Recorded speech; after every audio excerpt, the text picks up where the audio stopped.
The work we do with the elderly is amazing, and I'm really kind of proud of the team of volunteers we have. It's amazing everything all of you are doing. I don't know if you remember, but a few weeks ago I talked about the fact that I realized just last year that I actually walk like a duck.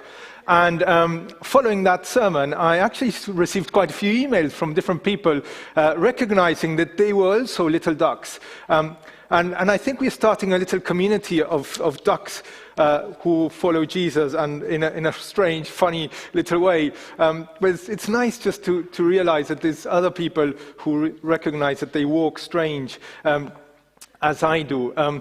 And a very bad joke is we could become the Quakers. The Quackers, really bad, sorry. You don't have to laugh.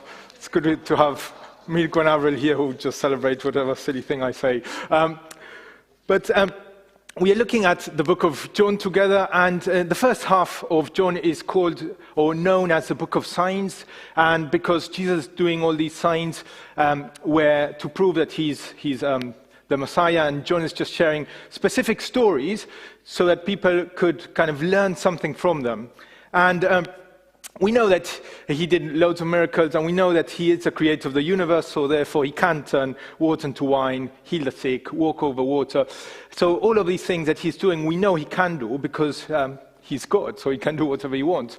But the stories in John actually have a bit of intentionality in them. So John put those stories there to teach something about who Jesus is and who we are. And therefore, part of kind of the trick at looking at John is trying to find what is John's intention with sharing a story. It's not only kind of what is the story telling, but what is he trying to teach us through that story.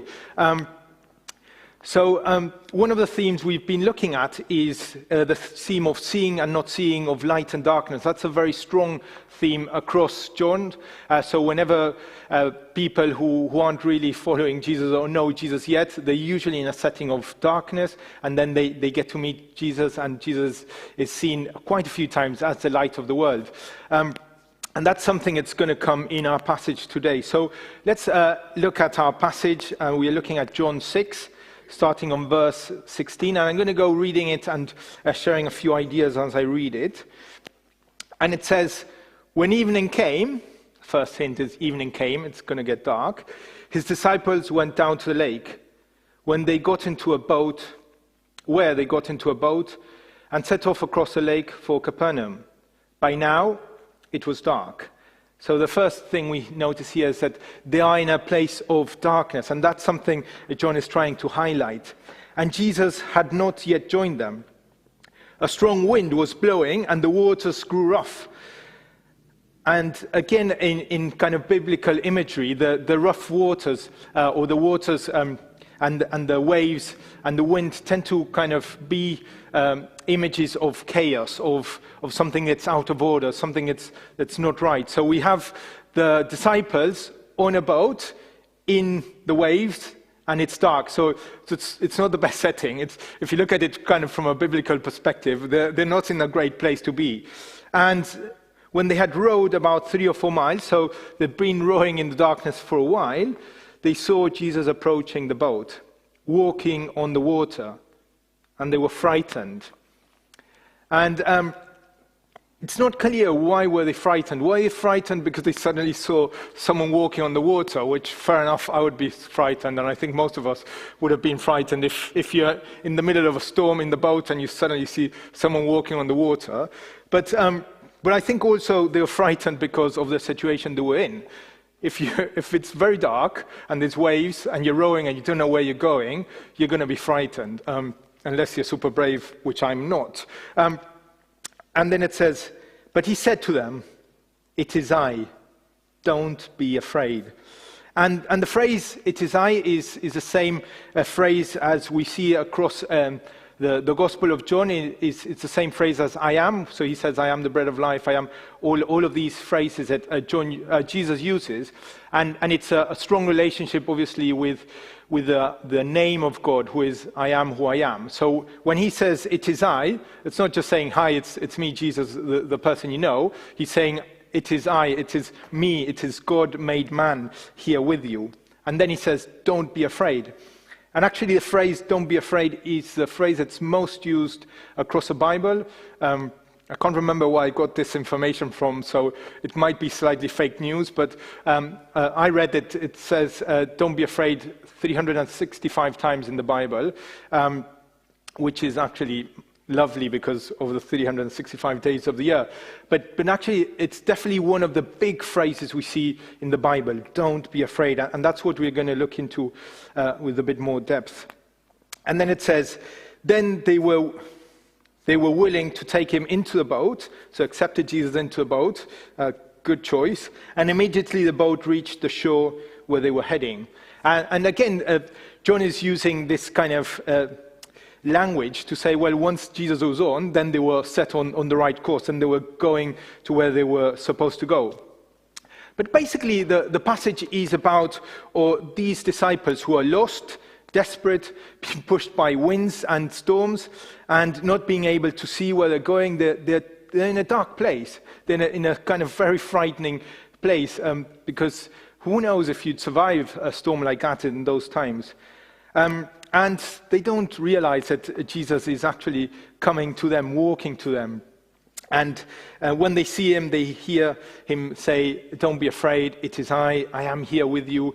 And they make the very smart choice of letting him in, and that changes everything. And as I was thinking of this passage, I was thinking of fear. How does fear work? Because he says, don't be afraid. And I was just thinking, is fear bad? Is fear always bad? Because there's a degree of fear that is actually quite healthy. My son Sammy is 2 years old, and he's not afraid of anything. And that's not healthy. We actually had to dismantle our bunk bed because he's not afraid of going up and jumping, and he's not afraid of jumping off anything. So a bit of fear is not bad, really. It's actually a reaction that makes us analyze and be aware of the risks and be alert. So actually, if you hear a loud noise in your house in the middle of the night, it's good to be afraid, because that means you won't just stay sleeping, you'll go and see what's happening. So there's a bit of a small degree of kind of healthy fear.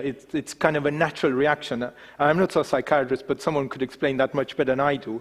But excess of fear, or unhealthy fear, makes us be too cautious and too worried and too anxious, and actually stops us from doing a lot of things, because we're always too scared of what might happen, too cautious, too analyzing a risk. And if I say this, what will that person think, and what will the other person think, and is it worth doing it? And then kind of it works us up so much that we actually lose the possibility of living a full life. And that's where I think Jesus' word of don't fear, and God's message to us, don't fear, don't be afraid, comes into place. And that's what he's trying to address, is don't be so afraid that you don't live the life that I'm calling you to live, that you kind of lose out of living a life with me.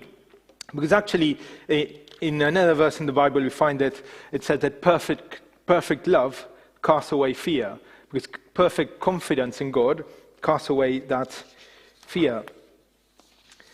And some years ago, I was working in an office in London doing football analysis, and we would stay quite late because actually I was watching South American football, and there's a time gap. So sometimes I'd finish at like 12 o'clock or even later. And one of those nights, there was just a few of us working, and on the other side of the office, I heard someone I knew say a phrase like, yeah, and Jesus walked on the water. Something like, how stupid is this? Like, how silly can you be to believe that someone walked on the water? And a bit like saying this is just a fantasy that people believe. It's like believing that Harry Potter actually exists or something like that. And I kind of never thought of it that way, how someone from kind of the outside can see this in such a way. And it just made me think, well, but that's the whole point. The whole point is that Jesus can do things that naturally can't happen. The whole point is that Jesus is God, and therefore he can do something that would look like a fantasy to other people. It's kind of less strange than thinking that God became a man. Like it's It's more impossible for God to become a man than for someone to walk on the water. So the whole Christian paradigm is that we love, follow, communicate with a supernatural God, with a God that transcends the natural laws, who can work beyond the natural laws and can do things that we can't do naturally. And that's where having our trust in someone who says, don't be afraid, who is bigger than nature, who created the universe, makes a bit more sense. And as we think of these fears and who we are trusting and who works with us, I think there's a big relationship between that and Jesus in the boat.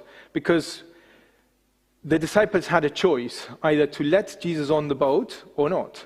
When they saw him coming along, and they saw the care he had for them, and that he was willing to just walk on the water just to be with them, they had the choice to accept that, to say, okay, come with us, or not. And from this passage, I think there's a call to work on and to look at our fears. What are those fears? Are they natural and healthy and all right, or are they sometimes a bit unhealthy? Is it sometimes our pride kicking in, or other things that affect our fear and therefore are stopping us from living life fully with God? Or are we being too cautious in some parts of our life and therefore missing out in what God might want to do with us? And I think part of the Christian journey has to do with opening up with others, sharing life. But when you open up with others and when you share life and when you're like Jackie, super nice and kind, and go and visit people who are in need, you actually become quite vulnerable. You don't realize, but you are becoming vulnerable because when you open up, then you can get hurt. Then there's a chance that people will reject you. When you share good news, there's a chance that people will reject you. When you believe that Jesus walked on the water, there's a chance that people will think you're believing a silly fantasy like Harry Potter. So actually, doing God's work means we become vulnerable, and there's a risk. And sometimes, because we are afraid of being vulnerable, afraid of taking that risk, we are missing out on the amazing blessing that it is to actually walk like Jesus did, to do what Jackie does, like those encounters with the elderly and the love they receive because someone's just giving them love. And we miss out because we are not willing to take those risks. We are not willing to try and let go of those fears that might be in our hearts. So I'd like us to think about our fears and think about how can we let Jesus into our boat to kind of try and work through those fears, overcome those fears, and just embrace Jesus in our lives. So I'm going to share just two stories of people who, in their fears, let Jesus in and what happened to them. And one is Wendy from church. She shared her testimony a few months ago. I had a little interview. You can find it on YouTube. But basically, she was very afraid during COVID because her husband got COVID and he was kind of going through a rough patch. And she felt she was a bit paralyzed. She didn't know what to do. But in one of the courses she'd done in church, she learned just one prayer. It's a very short prayer. It's just one phrase. And as she was kind of panicking and paralyzing, a bit like the disciples in the storm, she just repeated that prayer. She just said, Jesus, just come into this situation. And she didn't do anything too elaborate. She just repeated a prayer. And she just then felt God's presence coming into that really difficult situation. And she just felt God's peace. She just felt Jesus walking into the water and coming into her boat in the middle of a storm in her life. And the other story is from a friend who is actually Sonia's my wife, her cousin, and we did a lot of stuff in church together back in Argentina, and we're going to see a little video of her. This is her today sharing a bit of her story. Hi, my name is Sophie. I'm from Buenos Aires, Argentina, now living in Philadelphia, USA. And when I was 17 years old with 3 friends, we started a homework club in Buenos Aires, in a slum, in La Cava. And I was very scared to start this without permission of my parents, escaping kind of from my house to a very, very dangerous neighborhood. But I knew that God was calling me there. I knew that God was calling me to start this program, to love these kids and love the community. And after that, I decided to study educational psychologist because God just shaped me in a beautiful way and in my service. But if I haven't walked through that situation, if I haven't trusted in the Lord, maybe I wasn't, able to see all his love and all his perfect plan with my life and with my service. So yeah, the glory is for him. I'm excited. I was part of that, and nowadays working here in Philadelphia in an inner city school as well, and with people that are consuming and using drugs. I know that is because when I was 17 years old, God called me to go further than what I was thinking about. So I hope this testimony helps you, encourages you to keep on walking. And yeah, let me know if there's anything that you want to need. I can be praying for you. Okay, love you guys. Bye. So I remember her whole process, but she was 17 and she started this kind of a place where people in a shanty town could kind of have classes and one-to-one classes and learn math and all these things. It was really useful. And actually after that, after kind of a few years, they created a network of different charities in that shanty town to get them to work all together. And it just came out of kind of feeling God calling her, but also overcoming some of her fears and just saying, well, Jesus, if this is what you want, get onto a boat and let's go for it. So what I'm trying to encourage us is to try and live lives that are more, maybe a bit more intentional than what we usually think. We usually kind of live our lives and react to situations. But actually the call from Jesus is for us to be intentional about inviting him into our boat and trying to let him guide the boat and take us to shore wherever he wants to take us. It's being a bit more not reactive to what we see and what we live, but actually intentional about communicating with Jesus and letting go of these fears and trying to see where he takes us. And this week, actually, after a suggestion from Mirko, we were walking and she said that she used to hear podcasts as she goes for walks, and I usually just listen to music, so I switched onto a podcast instead. And I was hearing this message about how we can live more intentional lives and kind of be more like Jesus in a way. And the person on the podcast was sharing something that really moved me, and he was saying that whenever we say yes to something, we are saying no to something else. And whenever you're saying no to something, we're saying yes to something else. And I know it's a bit tricky what I'm trying to say, but basically whenever we add something into our lives, we're taking room from something else.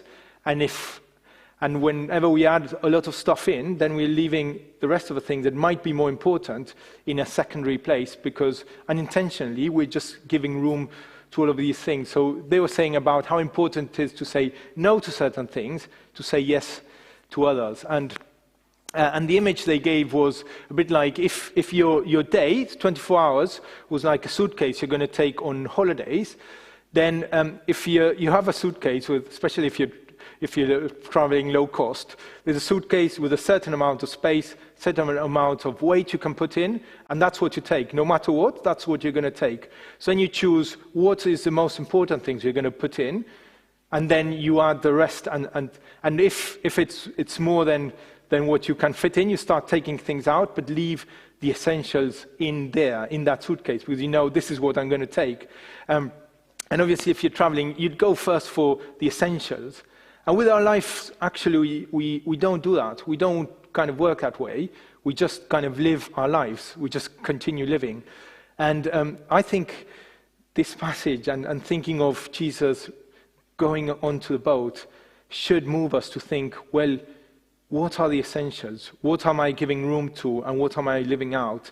And maybe spend some time in prayer thinking, well, how does my day, week work, and what room am I giving Jesus, who is actually the calm of the storm, the one who wants to walk into our boats today.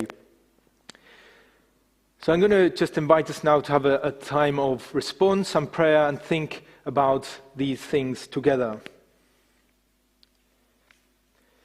So what are your fears and how are they affecting you? Are they healthy or not? What are the essentials in your life, and what room are you giving this amazing Jesus who just wants to be the calmer of your storm? Are you giving him space? How can you readjust what you've got, how you spend your time? What can you say no to be able to say yes to him and give him a bit more space? Because he wants to work on our fears. He wants us not to be afraid. He wants to journey with us. But at the end of the day, it's up to us if we give him room or not. And the truth is, no matter what, we have to know that in the darkest time, in any situation, if we just shout out his name, he'll come running on the water to calm the storm. No matter what, he'll always come, because that's who he is. But let's just reflect on this for a minute, and then I'll pray.